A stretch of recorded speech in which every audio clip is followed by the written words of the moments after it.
Right Shankari. So YCP ప్రభుత్వం DSC notification విడుదల చేసింది. అది కూడా ఎన్నికలకు ముందు డిఎస్సి నోటిఫికేషన్ విడుదల చేయడం కష్టమవుతుంది. ఆ తర్వాత పరీక్షలు నిర్వహించడం అంటే ఎన్నికల కోడ్ అమల్లోకి వస్తే పరీక్షలు నిర్వహించడం కష్టమవుతుంది. ఇవన్నీ కూడా అంచనా వేయకుండా అంటే అంచనా వేసినా కూడా సో ఏం పట్టించుకోకుండా సో డిఎస్సి నోటిఫికేషన్ విడుదల చేసింది వైసీపీ ప్రభుత్వం. ఇప్పుడు ఎన్నికల కోడ్ అమల్లోకి రావడం వల్ల సో చేసేది ఏమీ లేదు అని చెప్పి చేతులెత్తేసింది. అంటే కావాలనే నిరుద్యోగులను మోసం చేయడానికే ఎన్నికల ముందు డిఎస్సి నోటిఫికేషన్ విడుదల చేసింది వైసీపీ ప్రభుత్వం అని చెప్పేసి దీనికి సంబంధించి అయితే విమర్శలు వ్యక్తమవుతున్నాయి. రైట్, దానికి సంబంధించి చూస్తే ఏ దుష్ట శక్తులు అడ్డుపడుకుంటే డిఎస్సిని సకాలంలో పూర్తి చేస్తాం, కానీ అడ్డుపడితే చేసేది ఏమీ ఉండదు. ఈ ఏడాది ఫిబ్రవరి 12న డిఎస్సి నోటిఫికేషన్ విడుదల సమయంలో విద్యాశాఖ మంత్రి బొత్స సత్యనారాయణ వ్యాఖ్యది. ఆయన అన్నట్లు ఏ దుష్ట శక్తులు అడ్డుపడలేదు, కానీ డిఎస్సి నిర్వహణలో ప్రభుత్వం ఘోరంగా విఫలమైంది. మొదట ప్రకటించిన స్కెడ్యూల్ ను మార్చి రెండో స్కెడ్యూల్ విడుదల చేసిన పరీక్షల నిర్వహణలో చేతులెత్తేసింది. దీనికి ఎన్నికల కమిషన్ అనుమతి ఇవ్వలేదని పాఠశాల విద్యాశాఖ సాకుగా చూపుతున్నా అసలు డిఎస్సిపై ప్రభుత్వానికి చిత్తశుద్ధి లేదన్న విషయం తేటతెల్లమవుతుంది.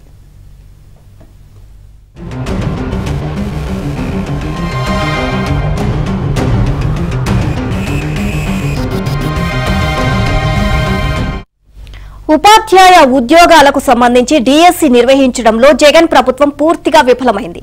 57 నెలల పాటు మౌనంగా ఉన్న ప్రభుత్వం ఎన్నికలు మరో 3 నెలల్లో ఉంటాయి అనగా డిఎస్సి నోటిఫికేషన్ విడుదల చేస్తుంది. నిజానికి ఎన్నికలకు ముందు ఇంత పెద్ద నియామక క్రతువును ఏ ప్రభుత్వము తెర మీదకి తీసుకురాదు. ఎందుకంటే ఎన్నికల షెడ్యూల్ వస్తే పరీక్షలకు ఆటంకం ఏర్పడుతుందని ముందుగానే అంచనా వేసుకుంటారు. కానీ వైసీపీ ప్రభుత్వానికి ఈ విషయం తెలీదా అంటే తెలుసు, కానీ ఉద్దేశపూర్వకంగానే ఎన్నికలకు 3 మాసాల ముందు డిఎస్సి ఇచ్చింది.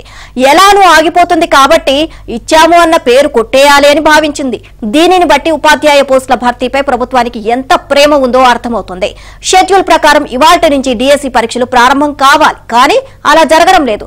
దీంతో ఈ ప్రభుత్వంపై ఆశలు పెట్టుకున్న డిఎస్సి ఉద్యోగార్థులు ఇక తీవ్ర నిరాశలో కూరుకుపోయారు.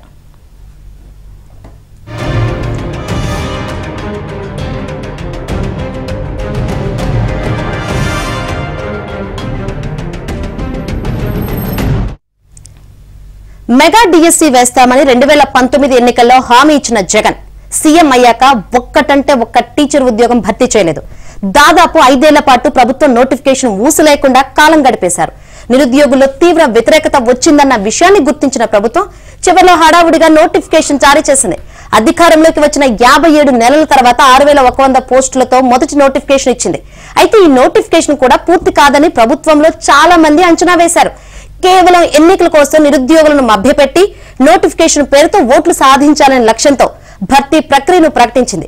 కానీ ఆ తర్వాత ఏ దశలోనూ ప్రభుత్వం ముందడుగు వేయలేకపోయింది. డిఎస్సి కంటే ముందు టెట్ విషయంలోనే పలుమార్లు పిల్లి మొగ్గలు వేసింది.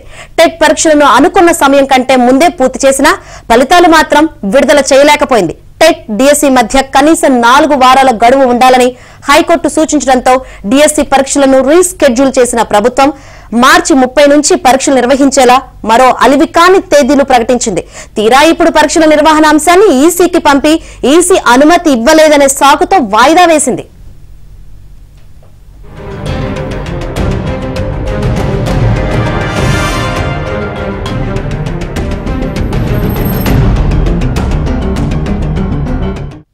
ఉపాధ్యాయ పోస్టుల భర్తీ విషయంలో ప్రతిపక్ష నేతగా జగన్ ఇచ్చిన హామీకి అధికారంలోకి వచ్చాక వ్యవహరించిన తీరుకు చాలా తేడా ఉంది.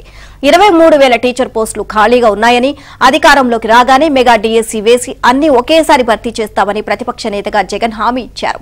అధికారంలోకి వచ్చాక ఒక్కరోజు కూడా దీనిపై దృష్టి పెట్టలేదు.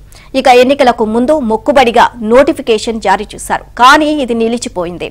దీంతో ఒక్క డిఎస్సిని కూడా పూర్తి చేయలేని సీఎంగా జగన్ చరిత్రలో నిలిచిపోయారు.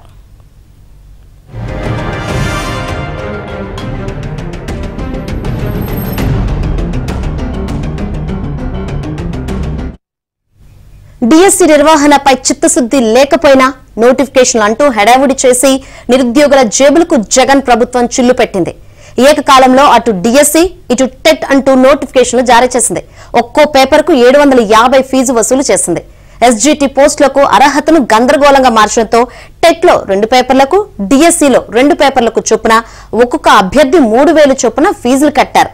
అసలు పరీక్షలే జరగని నోటిఫికేషన్ కు డబ్బులు వృధా చేసుకున్నామని అభ్యర్థులు ఆవేదన వ్యక్తం చేస్తున్నారు. ఇదే అంశానికి సంబంధించి మరిన్ని అప్డేట్స్ కరెస్పాండెంట్ ప్రసాద్ అడిగి తెలుసుకుందాం. ప్రసాద్, ఏదో డిఎస్సి నోటిఫికేషన్ విడుదల చేశామా అంటే చేశాము అన్నట్లుగా నోటిఫికేషన్ విడుదల చేయడం జరిగింది. ఎన్నికలకు ముందు డిఎస్సి నోటిఫికేషన్ విడుదల చేస్తే దీనికి సంబంధించి సమస్యలు తలెత్తుతాయని తెలిసినా కూడా నోటిఫికేషన్ విడుదల చేయడం ఆయన నిరుద్యోగులను నిలువున మోసం చేయడానికి అన్న విమర్శలు అయితే వ్యక్తమవుతున్నాయి. ఓవరాల్ గా అప్డేట్స్ ఏంటి? నీలిమ యువత కళలను సాకారం చేస్తామంటూ అనేక హామీలు ఇచ్చి అధికారంలోకి వచ్చిన జగన్మోహన్ రెడ్డి యువత కళలు చేయడంతో పాటు వారి భవిష్యత్తును కూడా నాశనం చేశారు. 5 మెగా డిఎస్సీ నిర్వహించి 23,000 ఉద్యోగాలు ఒక్కసారి భర్తీ చేస్తామంటూ ఆనాడు ఊరూరా తిరిగి ప్రచారం చేసిన జగన్మోహన్ రెడ్డి 5 ఏళ్ల ఒక్క డిఎస్సీ కూడా నిర్వహించకపోవడం ఉద్యోగాల కల్పనపై కూడా అంతా మాయ మాటలతో మోసం చేస్తూ కాలయాపన చేశారు. ఇప్పుడు ఎన్నికలకు ముందు డిఎస్సీ సాధ్యం కాదని తెలిసినప్పటికీ కూడా ఆ డిఎస్సీ నిర్వహిస్తున్నట్టు ఆర్భాటంగా ప్రచారం చేయడం, దీనికి సంబంధించి విపక్షాలు అభ్యంతరాలు వ్యక్తం చేసినా కూడా బొత్స ముఖ్యమంత్రి వంటి వారు ఎదురుదాడి చేసి ఆ యువతను మరోసారి మభ్యపెట్టి వారి రాజకీయ జీవితం కోసం వీరి జీవితాలను పణంగా పెట్టి ఆడుకున్న ఆటలో చివరికి యువత ఓడిపోయిందని చెప్పాలి. చివరికి వారి నుంచి నమ్మకం కలిగించేందుకు ఆ ప్రతిపక్షాలు ఉన్న అనవసరంగా అసత్యాలు ప్రచారం చేస్తున్నాయంటూ యువతలో నమ్మకం కలిగించేందుకు వారి చేత ఫీజులు కూడా వసూలు చేయడం ఇదో పెద్ద నాటకం. ఈ ఫీజులు కూడా ఇప్పుడు రివర్స్ చెల్లించకుండా డిఎస్సీ నిర్వహించకుండా అన్ని విధాలా కూడా యువత జీవితాలతో ఆడుకున్న పైనంపై నిరుద్యోగులు తీవ్ర ఆగ్రహం వ్యక్తం చేస్తా ఉన్నారు. గతంలో ఏ ముఖ్యమంత్రి కూడా ఈ విధంగా ఎన్నికల ముందు డిఎస్సీ పేరుతో నాటకాలు ఆడింది లేదు, విద్యార్థుల జీవితాలతో ఆడుకుంది లేదు. కానీ ముఖ్యమంత్రి జగన్మోహన్ రెడ్డి మాత్రం ఏ ముహూర్తాన ఆ రివర్స్ పాలన అంటూ ఆయన నోటి వెంట వచ్చిందో కానీ రాష్ట్రం మొత్తం కూడా ఆ పురోగమనంగా ఉండాల్సిన రాష్ట్రం తిరోగమనం దిశగా దాదాపు 10 నుంచి 20 ఏళ్ళు వెనక్కి వెళ్ళిపోయింది అనేది వాస్తవం. దీనికి సంబంధించి అనేక అంశాలతో నిపుణులు కావచ్చు, చివరికి రాజకీయాలతో సంబంధం లేని మేధావులు కూడా ఈ రోజు ఆంధ్రప్రదేశ్ రాష్ట్ర పరిస్థితి ఆవేదన వ్యక్తం చేస్తున్నారు. చివరికి వారిపై కూడా ఇష్టానుసారంగా ఆ వ్యక్తిగత దాడులు చేయడం పనిగా పెట్టుకున్న జగన్మోహన్ రెడ్డి తాను ఇచ్చిన అసలు ఏ హామీలు ఇచ్చాను, ఏ హామీలు ఎంతవరకు అమలు చేశానని కనీసం అతని తరపున ఆత్మ పరిశీలన కూడా చేసుకోకుండా ఇష్టానుసారంగా మళ్ళీ రేపు ఎన్నికల్లో ఏ విధంగా లబ్ధి పొందాలి, ఏ విధంగా మాయమాటలతో మోసం చేసి మళ్ళీ అధికారంలో రావాలని ఒకే ఒక లక్ష్యం తప్ప ఈ 5 ఏళ్ళలో 2019లో మనం ఇచ్చిన హామీలు ఏంటి, ఈ 5 ఏళ్ళు ఏం అమలు చేశాను అంశంపై ఒక్కసారి చర్చకి రాకపోతే కనీసం వాటిని ప్రకటించడం కూడా ఇప్పటికైనా కూడా జగన్మోహన్ రెడ్డి వాస్తవాలు ఎవరికి ఉద్యోగులకు నిరుద్యోగుల ఆశయాలు కల్పించేందుకు చర్యలు తీసుకోవాలని కూడా కోరుతా ఉన్న పరిస్థితి కనిపిస్తుంది. వచ్చే ఎన్నికలు తప్పకుండా గుర్తు చేస్తానని కూడా చెప్తున్నారు. Right, thank you Prasad.